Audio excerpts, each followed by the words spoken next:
Allez, c'est parti, on peut y aller. Allez. Arrête.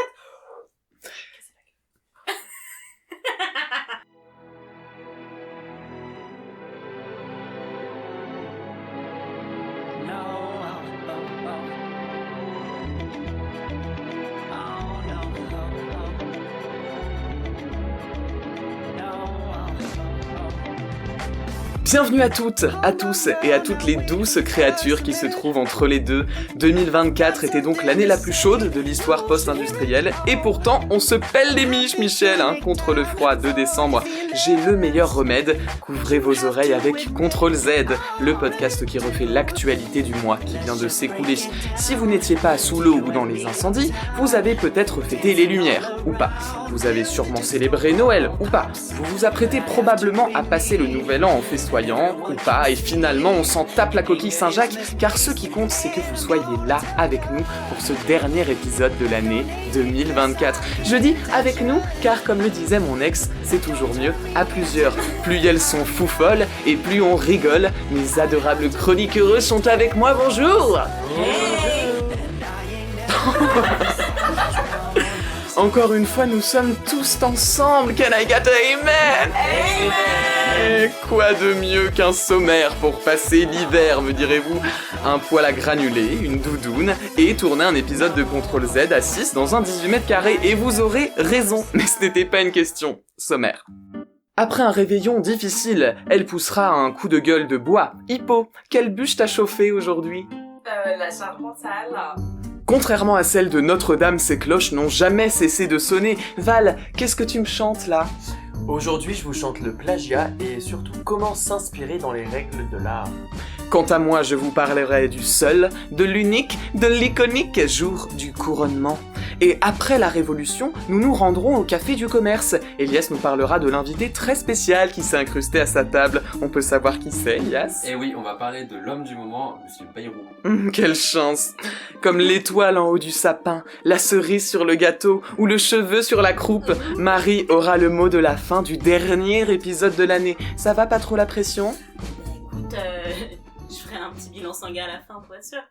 Et comme ce tonton beauf, elle, la pression, elle la boit, Hippo, c'est le moment de pousser ton coup de gueule. 1, 2, 3, 4, 5, 6, 7, 8. I'm not done talking yet. You will speak when I'm done. It's not my fault. You came with her, but she might leave with me. Oh, security. Hello les besties. J'espère que vous avez passé un bon réveillon mes stars, que vous avez bien profité entre les décorations, la nourriture et les deux remarques de tonton facho et mamie misogynie.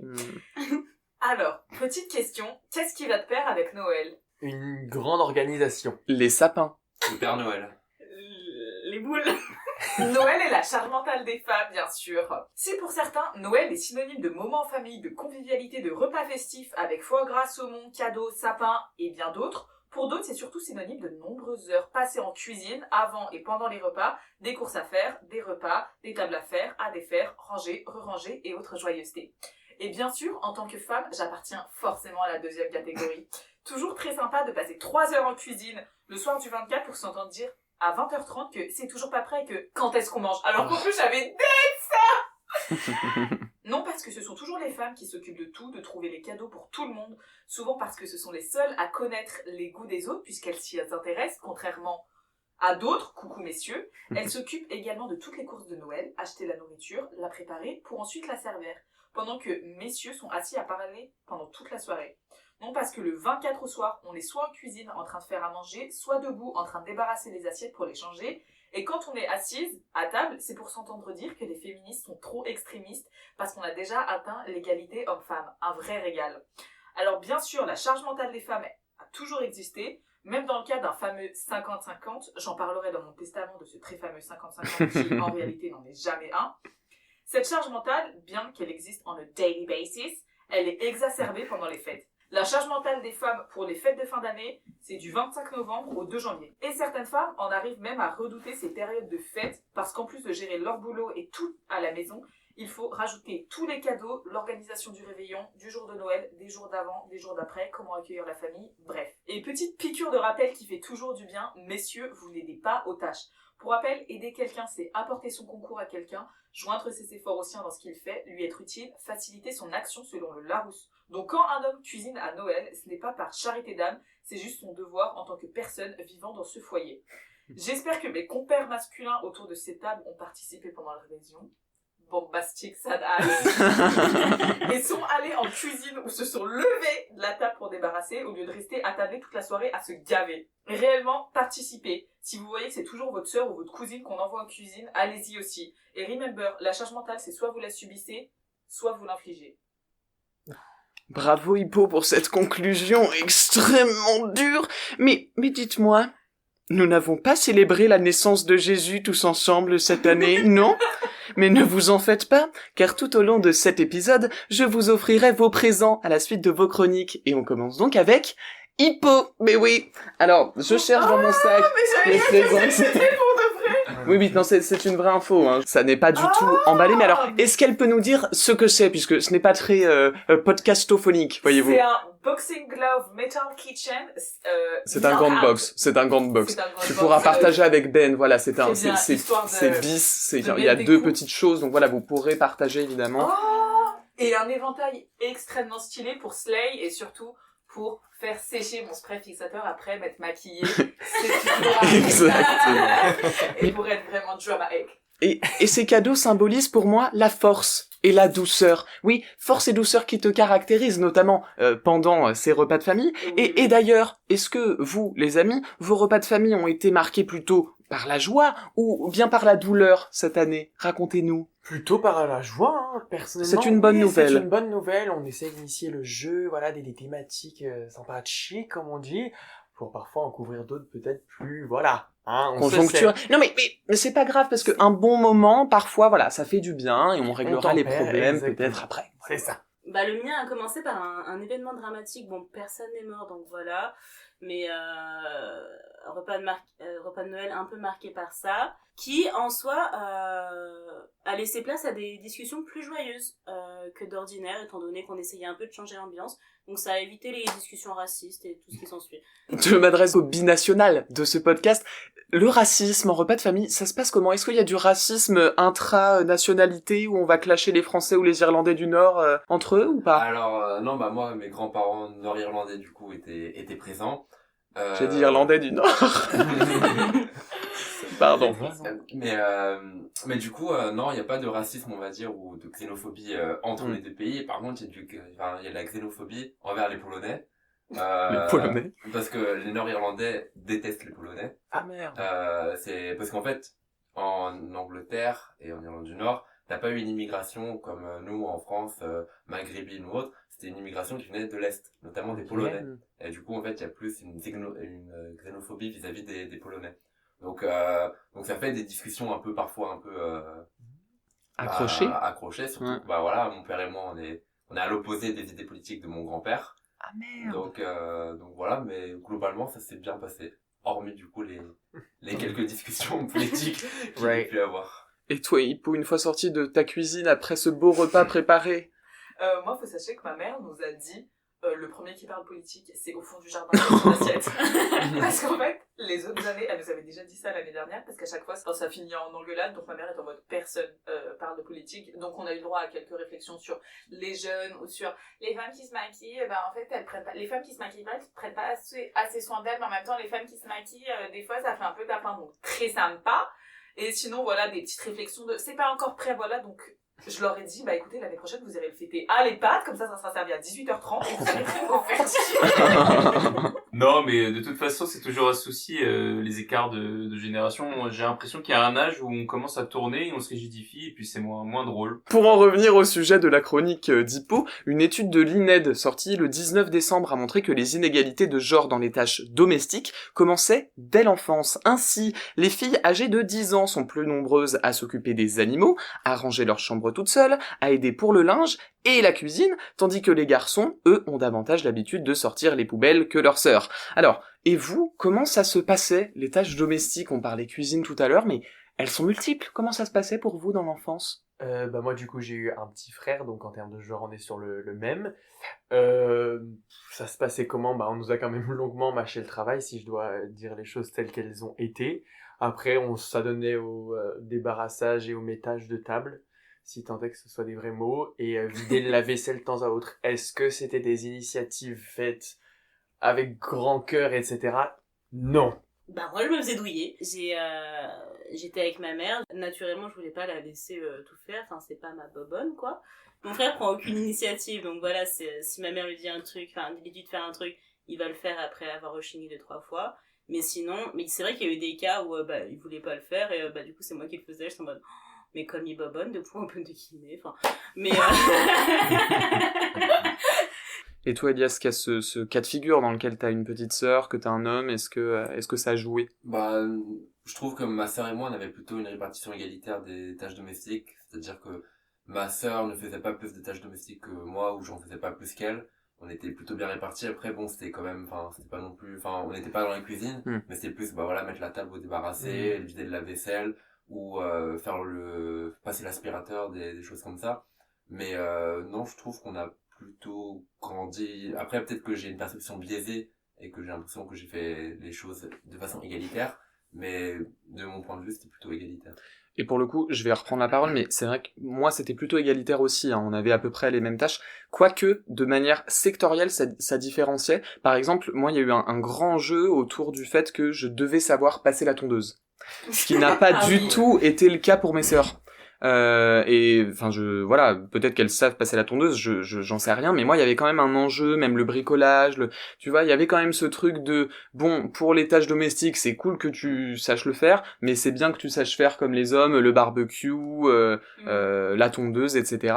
Il y avait quand même cette répartition là. Et puis en plus moi du coup pour le bois, parce qu'on a un poêle, donc c'était aussi aller chercher le bois et tout, alors que ma sœur n'a jamais été conviée dans ce genre de choses. Peut-être qu'elle a été plus conviée aussi pour d'autres activités comme la cuisine du coup. Au niveau des répartitions sectorielles, c'est vrai que pour le coup, c'est vrai que c'est mon frère qui s'occupait davantage de tout ce qui est truc masculin quoi, barbecue, truc comme ça. Si je peux me permettre de rajouter un truc, j'aimerais quand même admettre que j'ai été beaucoup moins force de proposition en termes de faire la cuisine que mon petit frère, qui pour le coup s'y adonne excellemment bien. Si je peux me permettre. Voilà, donc petit big up à lui. Je sais que Val va contester ce fait, mais vous sachez qu'une fois il m'a appelé pour savoir comment est-ce qu'on faisait cuire des pâtes. On était entre la première et la terminale. En FaceTime, il m'a dit genre en mode est-ce que je les mets bien dans l'eau, mais après je fais comment et tout. Mon frère sait très bien faire la cuisine. La vidéo de l'eau. Mais c'est drôle d'ailleurs que t'appelles une femme. Alors bon, en l'occurrence, il y avait l'amitié qui faisait que voilà, puis dans la bande on était plus de meufs, mais bon, il y a peut-être aussi un truc, c'est rigolo. Est-ce que tu m'aurais appelé moi? Parce que moi je savais cuire des pâtes en première. Oui, non, clairement. Mais tu m'as pas appelé. Non, c'est vrai, je t'ai pas appelé, j'ai appelé Ifo. Après, pour la défense, Val, après, j'ai été H24 avec Ifo. Oui, c'est vrai. Pour être honnête. Mais qu'entends-je? Ne serait-ce pas le doux refrain que j'ai déjà entendu 1 million de fois? Ou serait-ce la toute première fois? Val, qu'est-ce que tu me chantes là? Let's go.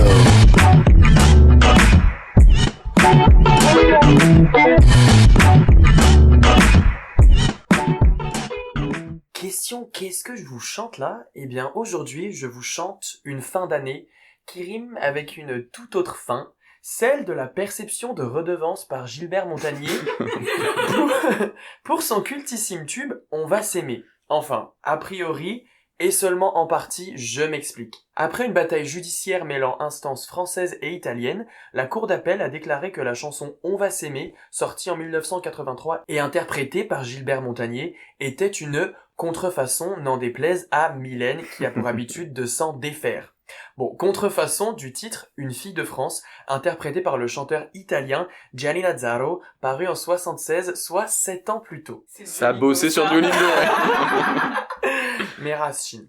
Est reproché une similitude non seulement dans la progression d'accords du refrain des deux chansons, mais surtout dans leur mélodie. Et c'est vrai que c'est difficile de le nier. À l'écoute des deux titres, je vous conseille d'ailleurs, si ça vous intéresse, une vidéo YouTube de la chaîne Audionomie qui analyse leurs compositions respectives et propose même des alternatives qui auraient permis d'esquiver une ressemblance trop évidente tout en gardant l'âme de la chanson. Mais alors, pure coïncidence, telle est la question. C'est ce que clame Gilbert en tout cas. Comme l'a souligné mon petit frère, de nouveau nous l'évoquons, la chanson de Gianni ressemble elle-même à une chanson de Dave du côté de chez Swan, parue un an plus tôt. L'affaire ne semble pas encore actée puisque des recours ne cessent d'être effectués depuis plus de 20 ans, aussi bien du côté français qu'italien. Ce qui est contesté, c'est la mention de Gilbert Montagnier dans les crédits de la chanson, jusque-là définie comme compositeur de On va s'aimer, ce qui lui vaut son droit d'auteur. Est-ce que vous êtes prêts et prêtes pour la suite? J'ai hâte. Yes. Ok, pour entrer dans le jargon de la propriété intellectuelle, ce qu'on appelle le droit voisin dont il bénéficie en sa qualité d'artiste-interprète de la chanson n'est lui pas remis en question. C'est comme si l'on coupait un gâteau en plusieurs parts et que sur les 2 qui lui étaient destinés, on lui en retirait une. Oui, parce que d'autres parties prenantes à la création se voient attribuer un bout de gâteau. Et entre autres, aussi cocasse que cela puisse être, une même personne mange une part de 2 gâteaux distincts dans cette affaire. Oui, Didier Barbelivien, qui se trouve être l'unique parolier des 2 chansons. Putain, bordel. C'est l'un des arguments côté français pour qui cette poursuite est un contresens, puisque cela revient à contester le droit d'auteur de Didier sur On va s'aimer, en s'appuyant entre autres sur le préjudice qu'il subirait lui-même en tant qu'auteur d'une fille de France. Est-ce que vous me suivez toujours? Oui. En attendant le verdict final, une question demeure alors. On entend constamment des chansons qui nous font penser à d'autres chansons, voire qui en sont la copie quasi conforme, sans que cela soit source de plagiat. Alors comment faire? Eh bien, il faut obtenir l'accord des ayants droit. Et une fois cela fait, plusieurs formes d'inspiration ou reproduction existent, et là, ouvrez grand vos oreilles parce qu'un petit quiz suit. La reprise d'une chanson demeure un hommage délibéré de l'artiste B au titre d'origine de l'artiste A, qui n'a aucune prétention de nouveauté. Bon, jusque-là, c'est clair. Oui.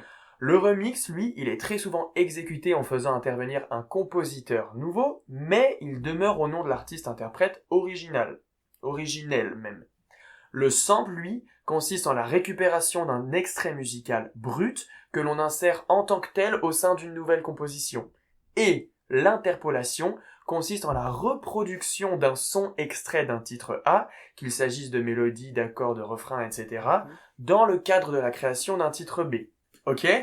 Oui. Ceci étant dit, c'est l'heure du quiz. Je vais maintenant vous énumérer une poignée de chansons et à vous de réinsérer les chansons dans chaque catégorie. Ready? Ok, la première chanson c'est Omi Cheerleader. Petit extrait. Oh, I think that I found myself a cheerleader. De quelle catégorie s'agit-il, selon vous? Je crois que c'est un remix. Qui est fort. Oui. C'est un remix, en effet, par le DJ Félix Jan, qui, du coup, a permis à la chanson d'être propulsée en tant que tube, puisque sa composition originale n'avait rien à voir avec ça, et donc, peut-être que le titre aurait pas rencontré un tel succès au départ. Très bien. Deuxième, plutôt évidente, normalement, Madonna Hang Up, Simple. de ABBA. Exactement. ABBA, Gimme Gimme Gimme a Man After Midnight. Avec Sans- Bop Bop. Très connu. Sans Bop Bop de fou. Troisième titre, Ava Max, Kings and Queens, petit extrait. If all the kings had a queens on a throne, we would pop champagne and raise a toast. De quelle reproduction il s'agit? Bah, je C'est pas dirais un- interpolation du Ouais, coup, c'est ça, parce ouais. que c'est C'est je pas vois un dans remix. aucune catégorie. C'est ça, c'est une interpolation d'une chanson qui en est déjà une d'une autre, et au tout départ c'est If you were a woman and I was a man de Bonnie Tyler. Ok. J'ai pas la- Voilà. Ah, Et j'avais ça a pas été non plus. repris l'année suivante, puis encore après. Mais et ça, puis elle a par- payé les droits pour Oui, l'avoir. elle a Oui. fait Ah dans, oui, le- c'est ça. dans Ok. les règles de l'art. Dans la légalité. Et enfin, Céline Dion, All By Myself. C'est un Je suis remix. désolé. C'est une reprise, Ah, reprise. au même titre que The Power of Love ou Ah It's ouais? All Coming Back to Me Now, qui sont toutes des chansons qui existaient déjà, mais qu'elle a rendues d'autant plus populaires en les interprétant. Quoi? T'as pas le droit de C'est faire une ça. reprise. Voilà. En tout cas, Mais c'est de merci. qui, du coup? C'est Eric Carmen qui interprète All By Eric Myself au Carmen. départ. Bah, il va me dire comment il fait la note, Eric Carmen. Vraiment, allez. Dis-moi. En tout cas, merci pour votre participation. Merci. Ce que j'ai encore à dire, c'est que bon, pour s'assurer de la réussite d'un titre faisant écho à un autre de près ou de loin, suggestion, inspirons-nous dans les règles de l'art, littéralement. Certaines ressemblances peuvent être de simples coïncidences hasardeuses, d'autres des références délibérées. Dans ce cas, les détenteurs des droits, il faut contacter. Ceci étant, les poches d'Eiffel 65 sont sûrement déjà bien garnies, ce n'est plus tant nécessaire de reproduire une énième version de I'm blue, da ba dee da ba da. Pas faux. Enfin, après je dis ça, mais en somme, reprenons, remixons, interpolons et samplons tant que nous nous amusons. Mais oui, tout à fait, merci Valou. Mais de rien. Et avant de passer à la discussion, je te propose de découvrir ton présent également. Un grand merci. Si je le retrouve. Ah mais oui, mais voilà, mais c'était à propos avec la chronique. Qu'est-ce donc que cet objet, Valentin? Ce sont des lunettes vitre teintées. Mais oui. Et comme ça, tu pourras imiter Gilbert Montagnier C'est ça. à son tour Ce bon vieux dans les Gilbert. règles de l'art. Un grand merci. Et en parlant de Gilbert, question opinion. Pour ou contre les chansons des années 80 en soirée? C'est une vraie question que je me suis posée. Nos soirées de base. Vous, excusez-moi. on va s'aimer Gilbert Montagnier. Enfin, Je la connais par cœur. Ah mais oui. Non mais je sais que ça peut saouler des gens, enfin je sais pas Ben Elias ce que vous en pensez, je sais que des fois les gens sont oh non, Ah, les ça, années 80. et on s'en va, enfin genre vraiment il y a il y a un rage je kit. te dis pas, enfin, si t'affiches pas la soirée comme ça, mais mets un peu de ABBA, mets du Gilbert Montagnier, mets un peu de Madonna, et voilà quoi. Non, c'est vrai. Moi, après, il y a juste partenaire particulier que j'arrive plus en soirée. On fait avec, hein. Mais voilà. Mais sinon, années 80. Moi, je peux encore, par exemple. J'adore. Jean-Jacques Goldman est chaque année la personnalité préférée des Françaises et des Français. Non, c'est vrai, il est tous les ans dans le haut du classement. Il est mort. Et non, il est pas mort. Et les chansons de jeunesse de nos darons continuent d'être diffusées, samplées et reprises. Est-ce que pour vous, ces samples, ces reprises, c'est pas le symptôme d'un manque de créativité? Non. Pour moi, ce serait plutôt le symptôme d'une nostalgie, non? Ouais. Je suis Ouais. d'accord. Parce que pour moi, il y a toujours eu des samples C'est vrai. que c'était, enfin même si c'était en 1500 et que c'était un autre compositeur par rapport à Mozart, il y en a toujours eu quoi. Et ça fait des bobs de fou quoi. C'est vrai. Mais j'ai l'impression que là, j'entre dans une ère en mode comme mes darons qui disaient ah bah les jeunes ils reprennent tout parce que nous on a connu des chansons qui étaient déjà justement des interpolations etc. Ouais. Par exemple Feel This Moment qui était une interpolation de Ah Take On Me qui est quand même une grosse chanson mais vu qu'on n'est pas né avec on fait la diff et là j'ai l'impression qu'il y a des chansons qui reviennent, qui reprennent des titres que nous-mêmes on a connus et des fois t'es un peu en mode oh, ça va quoi, ils sont pas fous les genres. Oui. Je trouve, notamment certains DJ français. Je commence par B. Non mais sur le principe, je suis d'accord avec vous, mais je peux pas m'empêcher quand même de quand j'apprends que c'est une reprise ou une interpolation, je suis en mode Oui. c'est tu vois par exemple Ça, quand c'est tu pas m'avais le appris que J'attends l'amour de Jennifer, c'était une reprise, il y avait eu quand même un sentiment il y avait eu quand même un sentiment de peine de Oui. ah bah c'est pas la chanson authentique que je pensais. Alors qu'en Ouais. vrai on s'en fout hein mais Oui. Et l'interprète fait beaucoup. ouais. Ça a le mérite d'être une traduction, c'est pas genre mot pour Oui. mot. Bah, Donc, le Myself, tu viens de me détruire. je suis DSL. Après, je sais pas si ça rentre dans le débat, mais aussi, il y a beaucoup de chanteurs qui ont été interprètes, et c'était leur seul taf, genre Johnny, qui n'écrivait rien. Alors, Bah, peut-être que... Rihanna. Ah ouais? Céline Rihanna, aussi, elle on a entend. rien des- ouais, Céline Dion. Donc, Rihanna, c'est excellent, créativité, oui. Ben après... Après. Non mais t'as raison, même Jennifer du coup n'a jamais rien écrit de sa carrière. Bon, c'est pas la même acabit que Johnny Hallyday, j'entends, d'accord. Très bien. Et pour, c'est la fin de l'année, hein, on arrive à la toute fin de l'année 2024, je suis sûr que vous avez tous et toutes reçu votre Wrap Spotify ou Deezer. Est-ce que vos écoutes ont varié? Parce que justement, je trouve que cette question de la reprise, c'est qu'on tourne un petit peu constamment dans les mêmes chansons. Est-ce que au contraire, cette année, vous avez multiplié vos écoutes, découvert de nouveaux horizons? En termes, enfin moi j'écoute principalement de la pop, K-pop et un peu indie. Du coup, je dirais que j'ai découvert des nouveaux artistes, mais j'ai peut-être pas découvert de nouveaux genres en tant que tel. True. Ah, moi, j'ai totalement découvert la house music. Parce que il y a eu un documentaire sur DJ Mehdi qui est sorti cette année, là, sur Arte. Et j'ai découvert la house, et quand j'ai appris qu'il était mort, ça m'a tué, parce qu'il était en train de remettre la house de Chicago au goût du jour. Et c'est incroyable. J'invite n'importe qui à regarder Jack on the Moon, je crois, un truc comme ça, de Carte Blanche. Et il est décédé juste après avoir fait cette chanson, il est tombé de son balcon. Et les autres, est-ce que... Parce que moi, dans mon cas, ça ne change pas. C'est-à-dire que vraiment, il y a toujours globalement France Gall, toujours globalement Céline Dion, Jennifer... Il y a Dua Lipa qui s'est incrustée, mais bon, c'est pas une nouveauté, quoi, dans mes écoutes. Hein. Moi, j'écoute vraiment tout le temps la même chose. Hein. Bah, j'avoue que mes artistes favoris sont très installés, c'est la majorité de mes écoutes.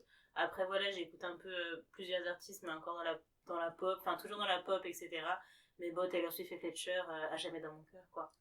Ouais, bah moi, à part l'irruption soudaine de celle que j'ai mentionnée 38 fois depuis ces épisodes, Mylène Farmer qui était numéro 1, mais en plus, j'aimais pas ses chansons dans mes top 5 de chansons, donc c'est vraiment que c'est une écoute parsemée de la discographie, genre.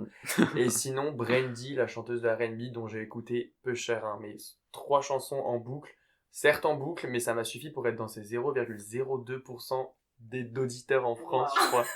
Donc, do your thing in the US, hein. Il y a Chapel Run aussi.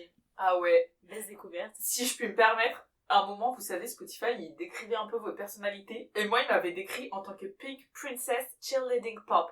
Et j'étais en mode, oh, c'est vraiment iconique. Oui. Et donc, du coup, j'étais vraiment trop fière. Par contre, le Spotify Wrapped était moins bien cette année que l'année dernière. Toi, Elias? Bah, moi, j'ai écouté 900 minutes de musique dans l'année. 900 Ah ouais. Donc, j'ai un rapport à la musique inexistant. Moindre, du moins. Bah, dites-vous que, on m'a fait écouter, enfin, Iba m'avait fait écouter une chanson marocaine. Elle Ouais. arrivait dans le top 5 de mes chansons les plus écoutées Ah dans oui. l'année, alors que je l'ai écoutée une fois, avec elle. Donc, J'utilise pas trop la plateforme. donc, j'utilise pas beaucoup la plateforme, donc, bon, en vrai, j'ai découvert des nouvelles chansons, enfin, des genres, peut-être comme ça, mais ça m'a pas transcendé, moi. Ok. Et en tout cas, elle aussi a glané la première place de son classement le jour de son couronnement. Et oui, dans la nuit du 14 au 15 décembre, Angélique Angarny-Philopon a été couronnée Miss France 2025 devant plus de 7 millions de téléspectatrices. Oui, on va parler de Miss France, tout à fait. Les 30 candidates au concours de beauté se sont réunies au Futuroscope pour vendre de la publicité à heure de grande écoute grâce à des corps en maillot de bain. Une recette savoureuse, savamment cuisinée à la sauce capitaliste, relevée au sexisme. Franche-Comté, Nord-Pas-de-Calais, Tahiti. Non mais sérieux, elles ont des noms en fait. Tu t'imagines au concours d'entrée à Sciences Po, ils font plus l'appel, tu dois te présenter avec ta ville de naissance. Lyon 7e, Nogent-le-Rotrou, Amberieu-en-Bugey. Non mais sur les titres de presse, pareil, hein, on s'en donne à cœur joie sur nos régions du talent. Par contre, incapable de nommer la candidate par son prénom. Et puis, il y a celui qui a fêté ses 30 ans à la présentation de l'émission, Jean-Pierre Foucault. 30 ans d'antenne et seulement 60 secondes laissées aux Miss pour répondre à des questions impossibles, du genre « Comment comptez-vous inspirer les jeunes générations ou sensibiliser les populations aux défis du changement climatique ?» Macron, ça fait 7 ans qu'il a été élu pour résoudre ces problèmes, il a encore répondu par la nomination de Darmanin au gouvernement. C'est pas très inspirant ça, Manu. Non, vous pouvez me dire que j'abuse, qu'il n'y a plus que les vieux qui regardent ce genre de trucs. C'est comme les gens qui me disent que les jeunes sont d'affreux islamo-gauchistes alors que les moins de 25 ans ont massivement voté pour Jordan Bardella. Bon, selon les douces données de Médiamétrie, 77% des 15-34 ans qui regardaient la télé étaient devant Miss France, hein, tout comme 78% des 4-14 ans. Alors, première question, qu'est-ce que des enfants de 4 ans font devant la télévision à 20h30 ? Et deuxième question, comment sont mesurés ces chiffres ? Est-ce que les gens me surveillent pendant que je regarde la télé ? Alors, non, rassurez-vous, ils ne font ça qu'à travers notre téléphone portable. Non mais sérieux, imaginez l'impact de Jean-Pierre Foucault sur un enfant de 4 ans. Tu m'étonnes que les psys soient overbookés. Après, je vous le concède, hein, moi-même, j'ai été un téléspectateur assidu. D'ailleurs, les Miss ont été un révélateur très précoce de ma queerness. Maman, est-ce que c'est normal de fantasmer sur les robes des dames plus que sur les dames elles-mêmes ? Mais oui, mon chéri, ça s'appelle la publicité et la société de consommation. Ah, mais je suis pas pédé alors ! T'es fan de l'Eurovision aussi, c'est ça ? Bref, paillettes, talons, musique, commentaires assassins, tous les ingrédients étaient réunis pour passer une bonne soirée, sauf que les femmes sont encore mises en compétition, jugées sur leur cul, et le tout au profit de publicitaires vicieux. Comme le chantait Jennifer, ma révolution porte ton nom, et ce nom c'est celui de Monica van Eu, dernière patronne de Miss Pays-Bas. Cette année, elle a décidé de mettre fin au concours dans son pays, À la place, elle a lancé une plateforme intitulée Plus de ce temps, sur laquelle les internautes peuvent trouver des conseils pour prendre soin de leur santé physique et mentale dans ce monde sexiste et patriarcal. En attendant que le fantôme de Geneviève de Fontenay ait raison du concours en France, j'ai un message à faire passer à toutes les petites, les grosses, les moches, les chômeuses, les hôtesses de caisse, les éboueuses, les retraités, les trans, les lesbos, les queers, les arabes, les chinoises, les noirs, les malades, les sourdes, les aveugles, et à toutes celles qui ne sont pas valides aux yeux de cette institution ô combien problématique. Par pitié, inscrivez-vous et montrez qui sont les vraies reines du podium en France. Au sortir de ce tableau quelque peu, ma foi, péjoratif, est-ce que vous avez regardé les Miss France cette année? Non, j'ai Non. jamais regardé de ma vie Miss France. Moi non plus. Vous vous rendez compte, 78%, on est énorme, quand même c'est une énorme, ultra c'est minorité, énorme, hein. ouais. C'est un truc de ouf. Des gens qui regardaient la télé, Oui. cela dit. Oui, c'est vrai. Oui. On sait pas combien il y a de gens qui Mm. regardent la télé. On sait pas quelle est la proportion Ouais. de... Mais Et les 7 gens qui millions regardent la télé, de spectateurs, c'est quand même Ah oui, 10% oui. de la Ah, population. J'ai c'est déjà énorme. regardé. Donc C'est 40% de part de marché. J'ai déjà regardé, Ouais. enfin... Mm. Mais cette année, j'ai pas regardé. Moi, j'ai jamais regardé. Qu'est-ce que vous pensez de ce concours? Quel impact il a sur vous? Ça m'en touche une, ça fait très bien l'autre. Ouais. Non, mais oui, pour moi, c'est quand même les codes de les femmes, elles doivent être très belles, très minces, très voilà. Enfin, c'est extrêmement. Elles sont dans des catégories. On les met en compétition sur leur physique. On n'attend pas forcément d'elles autre chose qu'elles soient belles, bien foutues et that's it. Donc, enfin, c'est vraiment pas un exemple du féminisme ou en fait de l'émancipation de la femme. Après, libre à elle de faire ce qu'elle veut. On va pas tomber dans ces clichés-là. Oui, non, le but c'est pas non plus de les d'envoyer insulter, voilà, un torrent de boue sur ces femmes qui s'en servent aussi pour s'émanciper Oui. et pour s'affirmer.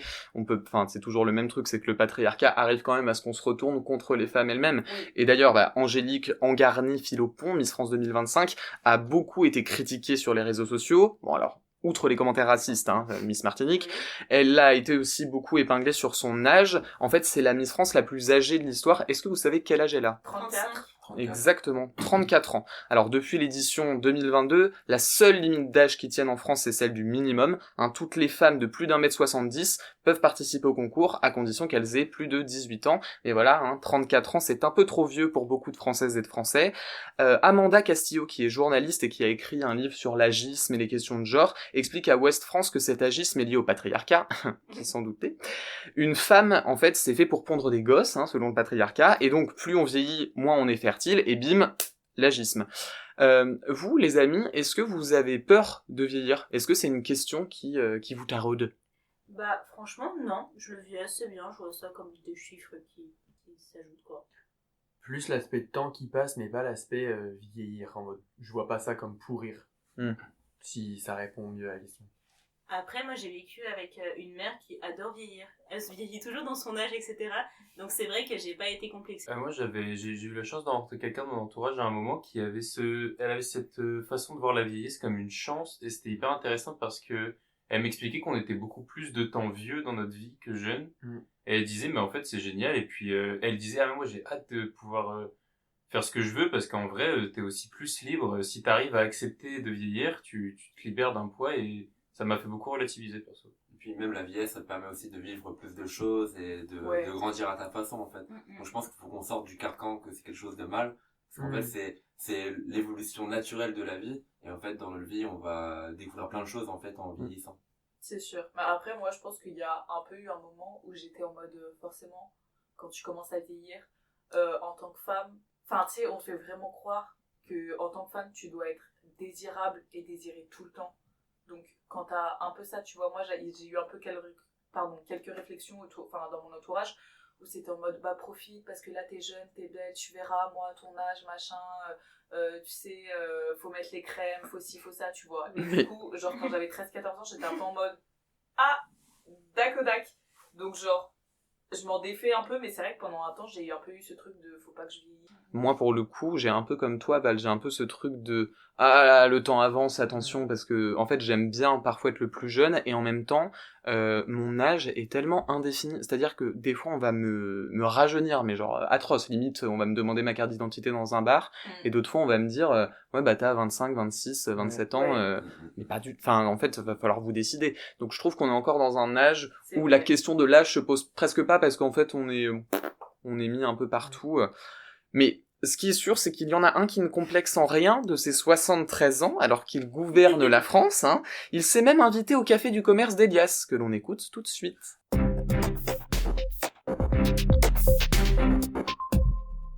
Alors oui, aujourd'hui on va accueillir l'homme au centre de la tempête, monsieur François Bayrou. Vous l'avez sûrement vu dans les journaux, il est maintenant Premier ministre. Alors avant de parler de son nouveau gouvernement, ou devrais-je dire de sa troupe de théâtre, faisons un petit détour pour mieux comprendre le personnage. Alors François Bayrou, c'est un survivant politique. Vous savez, c'est ce gars qui reste dans le paysage politique depuis des décennies, un peu comme cet oncle qui vient à toutes les réunions de famille alors qu'il est même pas convié. Leader du MoDem, Bayrou a toujours été ce qu'on pourrait appeler un centriste pur jus. Il a essayé 3 fois de devenir président de la République, mais à chaque fois c'était un flop monumental. Pourtant, il a réussi à se maintenir, soyons honnêtes, grâce à son flairage de bonnes alliances. Vous vous souvenez, en 2017, quand Macron a eu besoin d'une légitimité centriste, hop, Bayrou débarque, apporte ses réseaux et relais politiques, et voilà, résultat, une carrière relancée, jusqu'à devenir Premier ministre. Haut commissaire au plan, il incarne le camp pro-marché, pro-entreprise et pro-européen. En 93, il était ministre de l'Éducation nationale, il a voté une loi pour faciliter le financement aux écoles privées. En 2012, il était candidat à la présidentielle, il défendait 50 milliards de coupes budgétaires et une hausse de la TVA. Et en 2013, il était contre le mariage pour tous et toutes. Et il est très proche des milieux catholiques intégristes. Oh là. En plus de ça, il milite pour un système de retraite à l'américaine et à une retraite à 64 ans. Et il a donné son parrainage à Marine Le Pen en la refusant de la qualifier de femme d'extrême droite. Ben voyons. En résumé, Bayrou, c'est un phénix politique qui renaît toujours de ses cendres, mais quand tout semble perdu. Mais maintenant qu'il est Premier ministre, la question est, pourrait-il faire autre chose que survivre? Revenons-en à notre gouvernement. Parce que franchement, c'est du lourd, ou plutôt du vieux, et très à droite. Entre ancien Premier ministre et ex-premier, on a l'impression d'assister à une réunion d'anciens mauvais élèves. Parce que soyons honnêtes, quand on pense à Elisabeth Borne, on se souvient des lois sur les retraites qu'elle a imposées avec le 49.3, ou encore cette loi immigration qu'elle a portée avec le RN. On n'oublie pas notre ami non plus Retailleau, qui a su parfaitement incarner la ligne dure du gouvernement, mais qui n'a jamais brillé par son respect de l'état de droit, et qui était le numéro 2 du parti d'extrême droite MPF de Villiers. Et Darmanin, soupçonné d'agression sexuelle et qui prend la défense de Le Pen lors de l'affaire des collaborateurs parlementaires, qu'est-ce qu'on fait avec un ministre de la Justice qui pense comme ça? Et Valls, n'en parlons même pas, lui qui a foiré ses dernières tentatives électorales et qui semble n'être que là pour rappeler aux jeunes générations comment ne pas réussir une carrière politique. Bon, maintenant, Bayrou, il a voulu jouer le rassembleur, on l'a bien vu, en organisant des réunions avec presque tous les partis politiques, sauf le RN et LFI. Et là, c'est le piège, parce que les partis de gauche se sont crus dans une phase de dialogue. Ils ont cru que Macron allait enfin écouter, que Bayrou allait ouvrir une nouvelle ère politique, mais bon. Les pactes de non-censure, c'est comme dire « je vais au foot mais sans ballon », c'est juste du blabla. C'est comme les promesses de non-censure qu'on entend depuis des mois et des mois, tout ça ne mène à rien.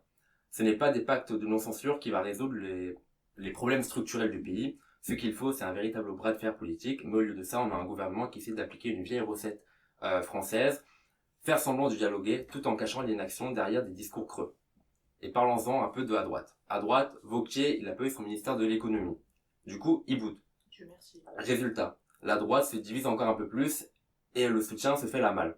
Quant au Rassemblement National, il n'a pas eu à faire grand-chose, il a imposé ses lignes rouges, et hop, des figures modérées comme Xavier Bertrand ou Roman Lescure sont exclus du gouvernement. Ce sera pourquoi que Macron et Bayrou se font dicter leurs choix par l'extrême droite, et le macronisme se tourne en rond.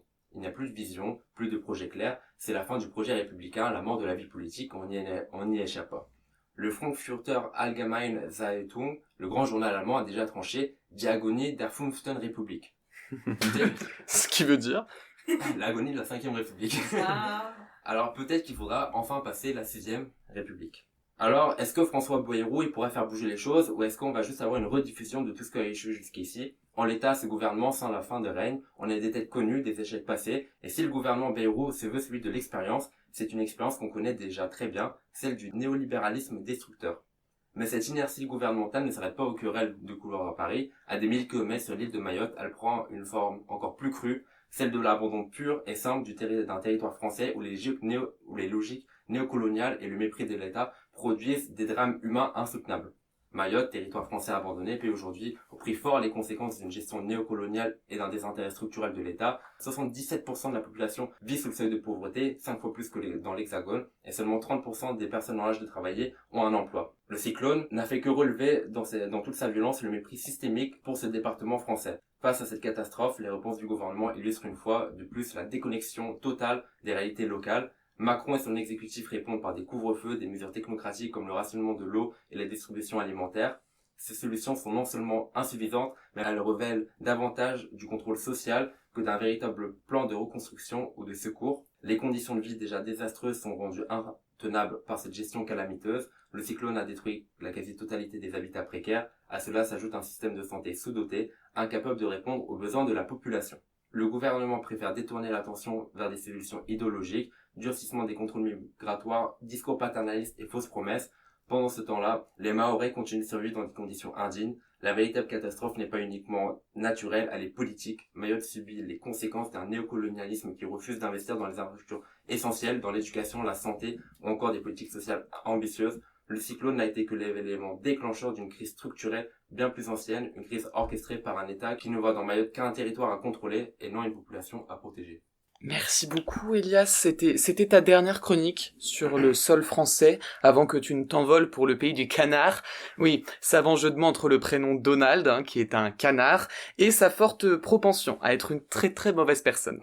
Et puisque tu pars, voici un petit cadeau, mais oui, pour ne pas nous oublier. Alors Elias, qu'est-ce que c'est ?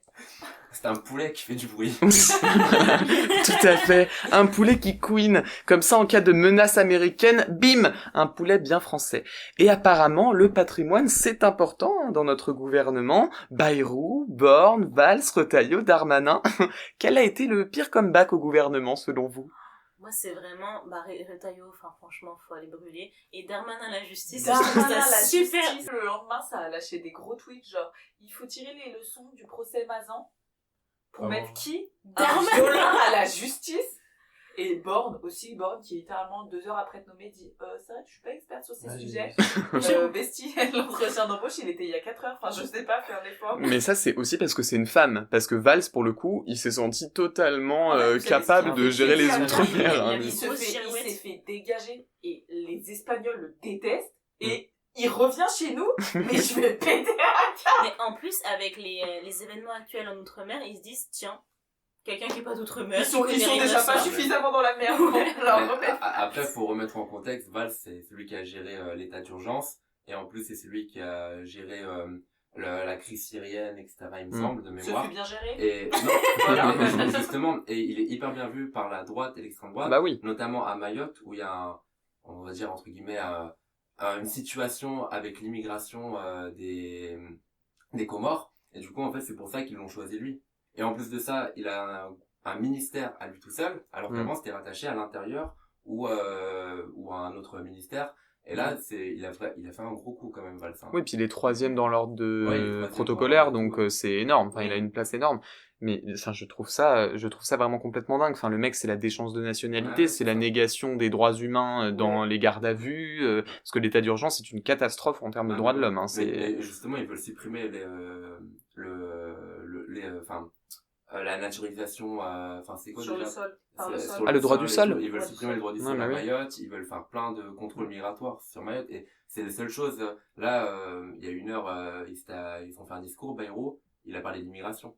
Donc, en fait, on voit concrètement que c'est que l'immigration, et c'est pour ça qu'ils ont pris Valls. Et puis on a qui pour l'égalité homme-femme ? Aurore Berger. J'ai pas parlé d'Aurore Berger. Non mais transphobe, et surtout elle est encore sous enquête parce qu'elle a parjuré devant une commission à l'Assemblée nationale, quoi. Moi, mon pari c'est que d'ici mars, le gouvernement tombe encore une fois parce qu'on a un vote du budget d'ici mi-février. Donc je pense qu'il va retomber d'ici là, mais c'est juste du court terme en fait. C'est juste fallait trouver quelqu'un avant les fêtes. Et avant de se projeter justement, revenons dans le fond de tiroir. Barney nous a quand même fait un petit cadeau avant de partir.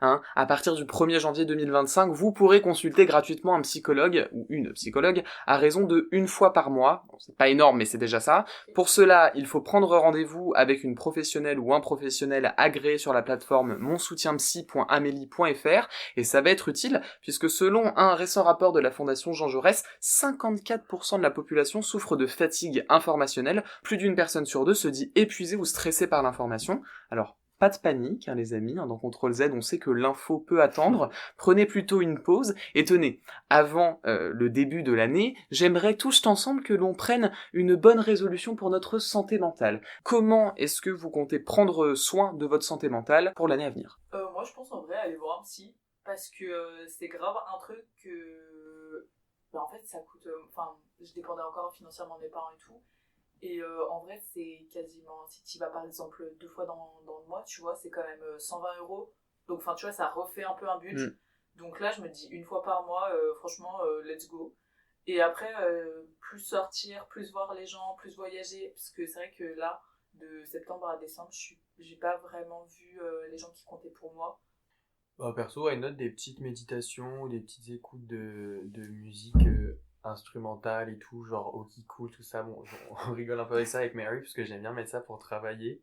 Mais je sais qu'elle aime pas du tout. Les Ça, bruits Je blancs. supporte pas. Ouais, c'est ça. Mais moi j'aime bien, je trouve que c'est apaisant et ça, Il y a un ça truc aide à qui est concentrer, super je drôle. trouve. C'est genre Au-delà une de ça. compilation sur YouTube de genre 9 ou 10 heures, et c'est en mode une maman asiatique qui, enfin tu sais, c'est un mec qui se déguise en maman asiatique et qui vient ouvrir la porte avec fracas, tu sais, genre toutes les 15 minutes pour voir si tu travailles bien, et après il repart, et je trouve ça c'est super génial. drôle. C'est vraiment génial.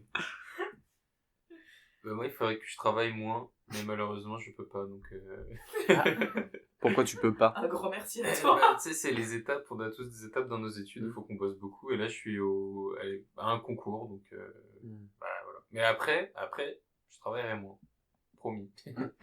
Bonne résolution. Bah moi je pense que du coup après une année de travail où j'ai eu moins de temps pour moi et tout, pour reprendre le sport, donc course à pied, ou enfin même si je reviens après du coup mon périple aux États-Unis, peut-être reprendre le handball ou quelque chose comme ça, et puis aussi me remettre à la lecture, parce que cette année j'ai plus lu que les années d'avant, mais ça va me faire du bien, notamment après mon examen, de reprendre un peu la lecture. Donc je me projette d'ici juin à reprendre le sport et la lecture. Et moi, réduire mon temps d'écran, je pense, Ouais, parce pas que mal. même si je sais, enfin, je suis dans une moyenne plutôt correcte, j'aimerais revenir davantage à de la lecture, par exemple 1 heure le soir avant d'aller me coucher, prendre mon livre, etc. Je pense que ça peut me faire du bien. C'est vrai ça. Et j'aimerais me Ouais. mettre à la méditation.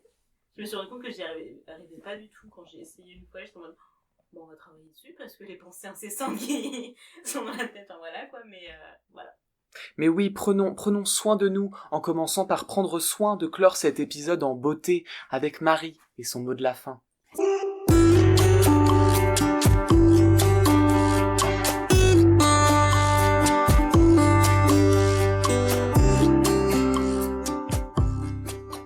Hello jeunes gens.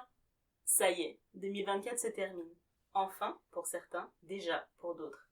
Pour l'occasion, je souhaitais écrire quelque chose de différent. Mais ne vous inquiétez pas, ce mois aura quand même un mot. Je ne ferai juste aucune allusion à l'actualité. À quoi bon, nous avons tous vu la même chose.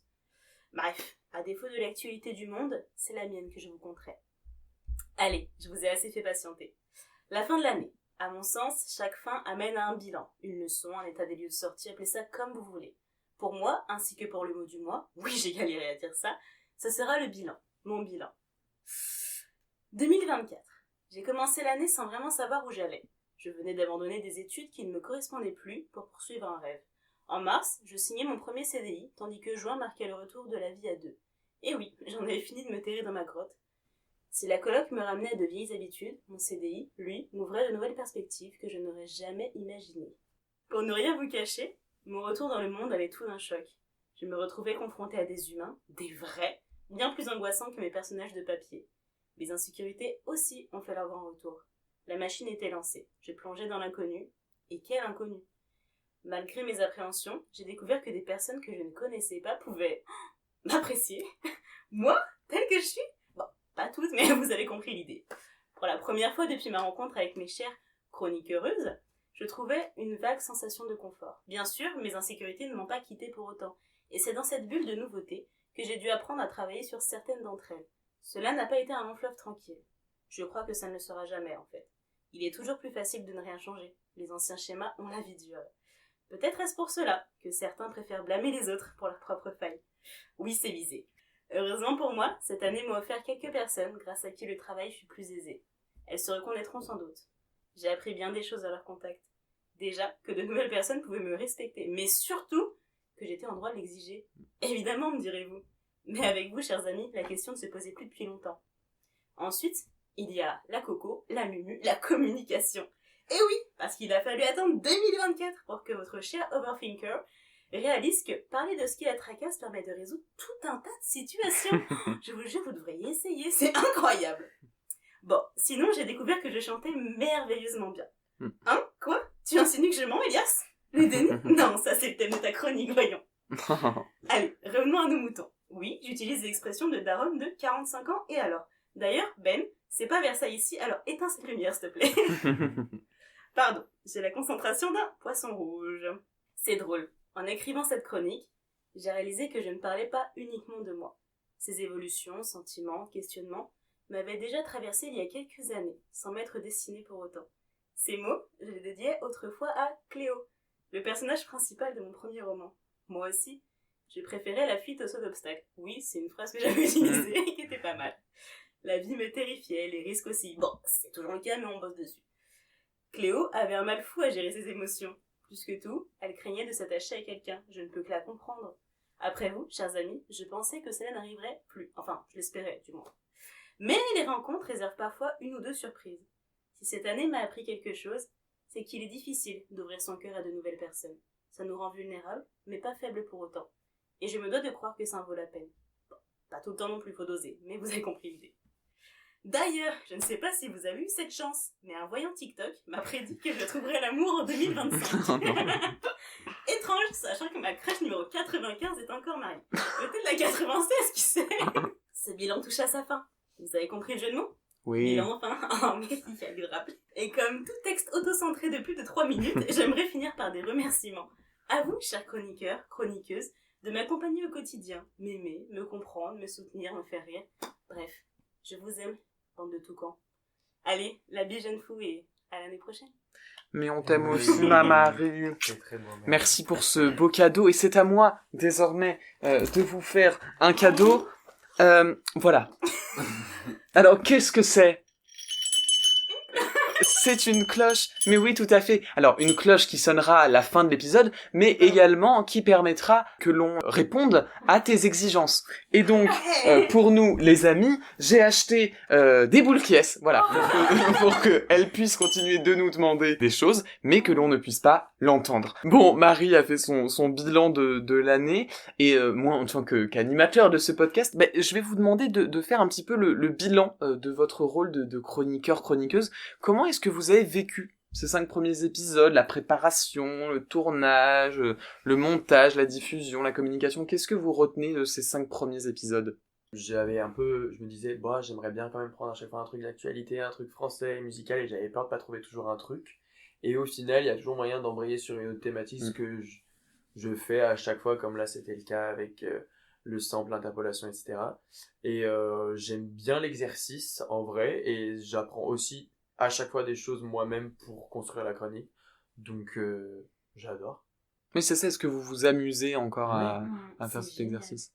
Oui, en vrai, j'aime beaucoup. Genre, au début, je m'étais un peu dit, ça va être chaud. Enfin, j'avais peur de l'écriture et de me dire, mais là, soit j'ai rien à dire, soit c'est super mal écrit, soit c'est pas du tout fluide.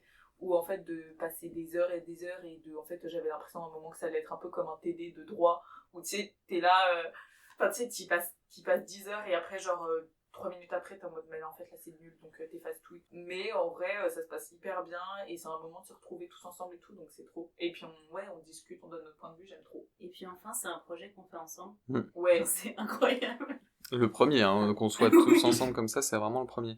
Et toi, Elias, qui est le meilleur élève, finalement, qui rend toujours sa chronique en premier. Putain, une semaine après. Alors que nous, c'est... C'est le jour avant, quoi. Enfin, c'est le jour même. Oui, le jour même.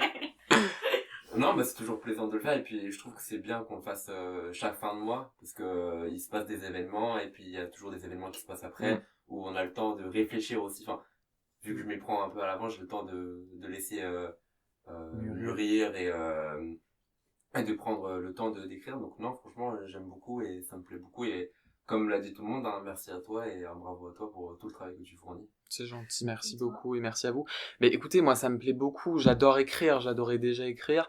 C'est un exercice que vraiment le tournage, pour moi c'est un bonheur. Et au-delà de ça, c'était un peu un rêve double qui se réalise de j'aimerais bien quand même avoir une petite émission un jour dans laquelle j'ai un rôle important, et en plus, comme vous l'avez dit très justement, c'est la première fois qu'on crée quelque chose ensemble, alors qu'on avait déjà écrit des choses les uns les unes les autres, qu'on savait qu'on avait plein d'atomes crochus et qu'on parlait déjà de manière très fluide entre nous, mais c'est vrai que pouvoir le mettre dans un podcast et d'en avoir le souvenir, parce que c'est aussi, ça nous fait un souvenir de cette année-là, c'était maintenant que jamais, et je suis content que ce soit maintenant, quoi.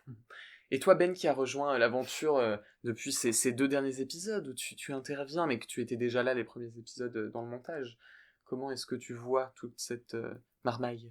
Ouais, moi je peux vous apporter un petit regard extérieur du coup, parce oui. que j'ai vu le projet grandir, prendre naissance, et puis moi j'ai j'ai essayé aussi de lancer des projets comme ça, et puis c'est rare que ça aboutisse aussi bien basé sur de la bonne volonté, quoi. Donc c'est très beau à voir ce projet qui émerge.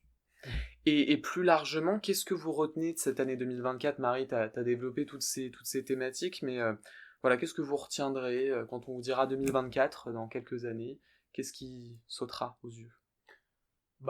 Un peu pour faire écho à ce que tu disais tout à l'heure, parler de l'âge, le temps qui défile et tout, moi je suis un peu en mode, on est là, mais malgré tout, genre, plus à être en mode, ok, mais c'est quoi qui est censé arriver ensuite, là où c'était un peu le cadet de mes soucis il y a quelques temps. Après, j'ai appris d'un point de vue pro, déjà pas mal, vu que j'étais en stage durant l'année, sur des trucs perso aussi, tout ce que ça peut... T'as découvert des lieux, genre l'Indre-et-Loire. Exactement, oui, purée, c'est vrai, ça tu vois, j'ai l'impression que ça... Oui, non, c'est vrai, encore en début d'année, j'y étais, donc voilà, on se laisse un peu porter. Quand Marie, tu nous avais posé la question, je me suis dit, tiens, c'est rigolo que je trouve un mot, et du coup, moi, le mot, c'est riche, parce que je trouve qu'à la fois, j'ai eu énormément de choses, j'ai rencontré beaucoup de monde, j'ai fait beaucoup d'activités différentes, j'ai travaillé, j'ai repris mes études, j'ai repris le basket, j'ai repris la musique, enfin, il y a vraiment plein de choses qui se sont imbriquées, et en même temps, riche, parfois, c'est aussi l'apanage d'une bûche pâtissière un peu trop riche en crème, et donc, des fois, c'était un peu trop, voilà. Donc, il va falloir maintenant, dans les années à venir, savoir trouver la limite entre cette appétence pour la nouveauté et pour le dynamisme, et ce stop, limite, on arrête, et on prend aussi du temps pour soi. Elias? Comme disait Val, moi ça a été riche au niveau professionnel aussi, parce que c'était mon année de césure, donc j'ai enchaîné les stages, et puis c'était riche aussi d'un point de vue, on va dire, découverte, où je suis allé au Luxembourg. Donc j'ai découvert un nouveau pays, entre guillemets. Bon, le Luxembourg, c'est pas non plus... t'as traversé la route, t'avais fait le tour du Luxembourg, quoi. Donc c'est comme si je passais de l'un en Ardèche, et puis voilà. Mais du coup, j'ai rencontré des gens, donc c'était un bel enrichissement. Et puis après, je suis allé à Strasbourg, donc il y avait Ben et Hippo, donc c'était cool. Je pense que c'est l'année où j'ai fait le plus de manifestations de toute ma vie. donc d'un point de vue politique, c'était bien aussi.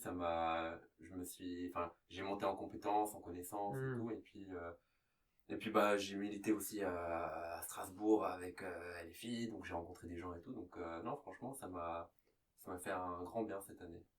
Et vous étiez des manifs aussi, Ben et Hippo? Ouais. Ouais, on a fait pas mal. C'est vrai? Ah merde, je pensais qu'on... Je pensais faire une transition comme ça. Bon, après, pour ta défense, j'aurais mis un couteau sous la gorge à l'autre. On y allait de nous-mêmes. On y allait de notre plein gré. Non, en vrai, moi, je dirais 2024, c'était un peu l'année du changement. Il s'est passé plein de trucs, genre personnel. Déjà. Elle a montré Ben du doigt, je précise. Professionnellement aussi, ça a été aussi un peu genre, je sais pas comment dire, mais il y avait un peu des trucs que genre j'ai un peu voulu enfuir. Et là, j'étais en mode, bon bah là, la technique de l'autruche, faut un peu s'attaquer au problème. Donc j'étais un peu en mode, kind of want to die, mais ça va. Et après, genre aussi, je sais pas, je me suis rendu compte de pas mal de trucs au niveau des amitiés et tout, que c'était peut-être pas toujours aussi, donc des illusions. Depuis, elle nous parle plus. Depuis, du coup, je me suis barrée, en fait, voilà, j'ai quitté le groupe. Donc pas mal de choses comme ça, mais en vrai, très riche, beaucoup de choses, professionnellement également. Ça me détruit qu'en fait, ce soit le truc qu'on aborde en mode, on est des corporés de fou, genre. Est-ce que tu serais aussi corporate, toi, Ben, dans ton résumé de 2024? Bah ouais, malheureusement. Mais le truc, c'est qu'en fait, je suis totalement dans le coltard parce que je termine mes études, et les études de droit, c'est vraiment l'inverse d'une prépa, c'est-à-dire qu'on travaille pas du tout au début et tout est à la fin. Donc c'est horrible. Là, j'ai juste hâte que ça se termine, donc malheureusement, cette année, j'en tire pas grand-chose, juste que ça se termine. Bah moi déjà. Non. J'en tire pas grand chose. Mais c'est horrible de parler de ça comme ça. C'est horrible encore de pas le nommer. T'es une Miss France. Alsace. Et toi, Marie, est-ce que tu veux nous faire un résumé de ta chronique? Qu'est-ce que tu retiendras de 2024? Eh bien écoutez, j'étais très heureuse de 2024, même si là, la fin est un peu moins glorieuse. Mais en fait, non, je dirais qu'elle est pas si moins glorieuse que ça, dans le sens où ça me permet de me rendre compte de la valeur que j'accorde à certaines personnes, enfin à ma relation avec certaines personnes en tout cas. Et je suis agréablement surprise de cette année. 2025, j'aimerais prendre davantage confiance en moi. Je me dis que je suis sur une lancée, genre, j'ai pas envie de me faire marcher dessus, ça me saoule maintenant. Alors que je l'ai fait toute ma vie, mais là je suis en mode, vas-y, viens, on se réveille. Ouais, ce serait cool. Voilà, donc non, trop bien. Et c'est sur cette note positive que ça... Oh. C'est sur cette note positive que s'achève ce dernier épisode de Contrôle Z pour l'année 2024. Hippo, Ben, Val, Elias, Marie, merci beaucoup les amours. On se retrouve le mois prochain pour refaire le monde et l'actualité du premier mois de l'année 2025. D'ici là, prenez bien soin de vous, bon réveillon, bonne année, bonne santé, je vous embrasse. Bisous. Bonne année.